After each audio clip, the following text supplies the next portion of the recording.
Of course, we are all very, very happy that we get together here in Italy. Of all possibilities, it's so great to be here in Bologna, which is the first university of the world that was founded here. So there's two more welcoming addresses from the country and from the region. First of all, from the country, I would like to have on stage Miss Monica Bellisario. She will be reading the speech. She will be reading the speech of Sabine De Luca, the head of the Department for Development and Economic Cohesion at the Directorate General for EU Regional Policy in Italy. Great that you're here. Please, a warm applause for Monica Bellisario.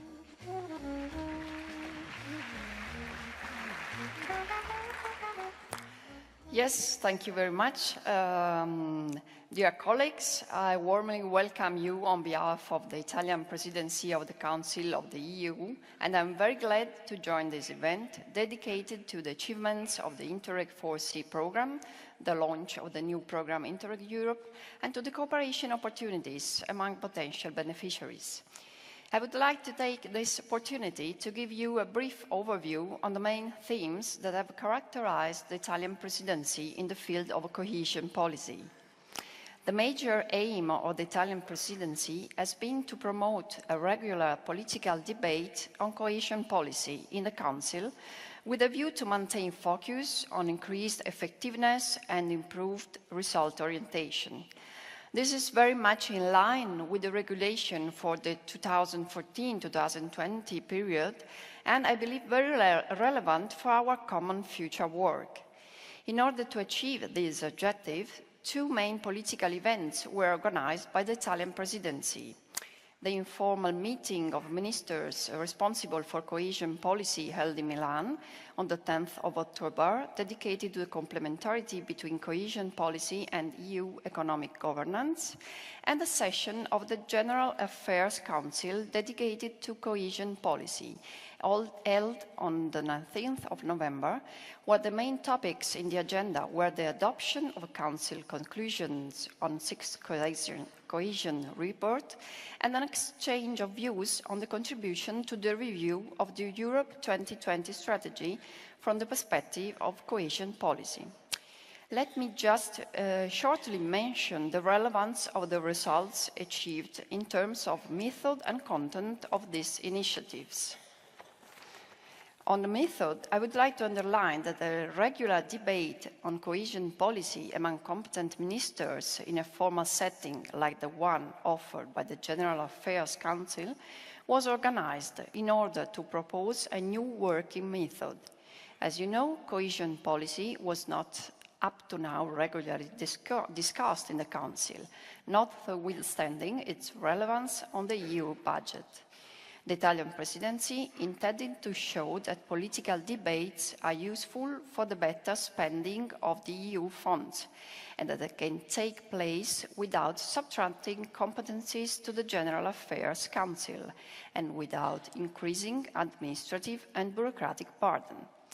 On the substance, important debates were held at the informal ministerial meeting and at the General Affairs Council. At the informal ministerial meeting of 10th of October, the debate was focused on the complementary relationship between cohesion policy and the EU economic governance. This has a lot to do with the new rules for the new period, where the effectiveness of interventions and the synergies with EU economic governance are increasingly important. The presidency argued that cohesion policy and economic governance are two sides of the same coin, as also stressed by the European Commission during the European Cohesion Forum of the 8th and 9th of September 2014, and that they share the ultimate objective of promoting sustainable, sustained and balanced growth in the EU. Within this framework, the presidency promoted a debate based on a twofold belief. On the one hand, cohesion policy works best in a context of sound macroeconomic policies. On the other hand, the principles of EU economic governance are met on a more sustainable basis when investment supported by cohesion policy is directed to tackling the structural factors that influence regions' competitiveness and potential growth. At the General Affairs Council of the 19th of November, Council's conclusions were formally agreed on the 6th Cohesion Report, which included, among others, the reference to a positive correlation between cohesion policy and EU economic governance, and to the beneficial influence that high-quality cohesion funding can have on growth and jobs, and consequently on the soundness of public finances. Moreover, the conclusions also recommend that a regular debate on cohesion policy is held at the General Affairs Council, focusing on issues of substance and effectiveness, and in coordination with other relevant Council formations, in particular ECOFIN. Consistently, coherently with these Council's conclusions, already during the last session of the General Affairs Council, the contribution of cohesion policy to the review of the Europe 2020 strategy was also debated by ministers.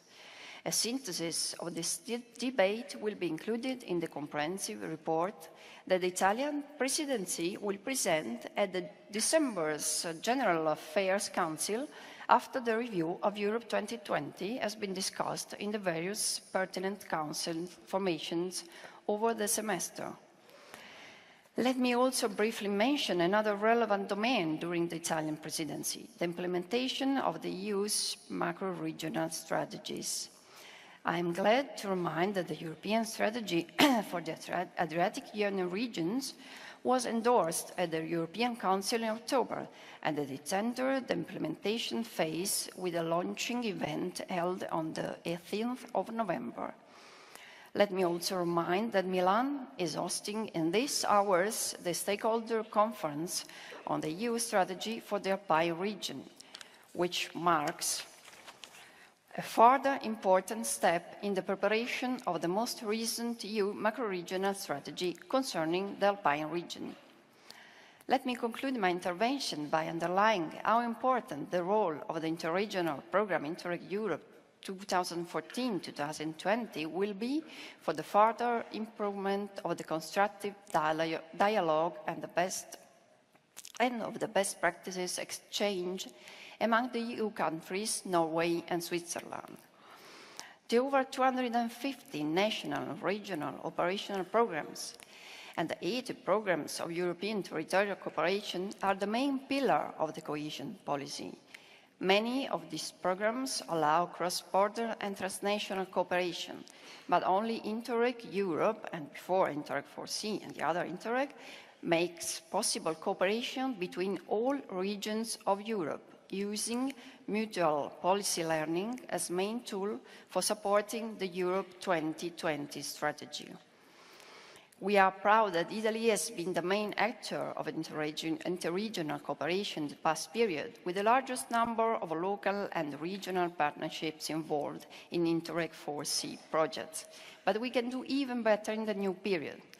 Therefore, there is not any better occasion than this to invite all the institutions concerned, and in particular, the managing authority of the so-called mainstream structural funds programs, as the main target of the new program, to take the best advantage of the opportunities offered by INTERREG Europe in order to achieve the objective of higher result orientation, which is crucial for the 2014-2020 programming period.